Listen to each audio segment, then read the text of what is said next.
ప్రకారము ఆలోచిస్తే బాగా డబ్బులు విలాసాలు ఉన్నవాడు గొప్పవాడైతే రావణాసురుడు గొప్పవాడేగా, దుర్యోధనుడు గొప్పవాడేగా కదండి.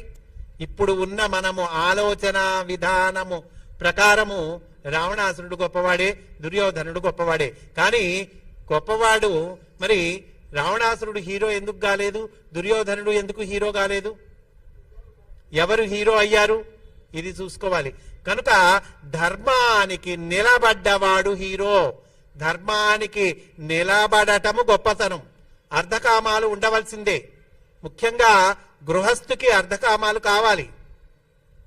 ఎందుకంటే ఈ గృహస్థు అనేటువంటి వాడు అందరినీ కాపాడాల్సినటువంటి వాడు. ఒక సన్యాసినో, ఒక యతినో, ఒక బాటసారినో, ఒక వృద్ధులనో, ఒక దీనులనో, ఒక పేదవాళ్లనో, ఒక అవసరమైనటువంటి వాళ్ళనో వీళ్ళందరినీ కనిపెట్టుకొని చూడవలసినటువంటి వాడు గృహస్థు.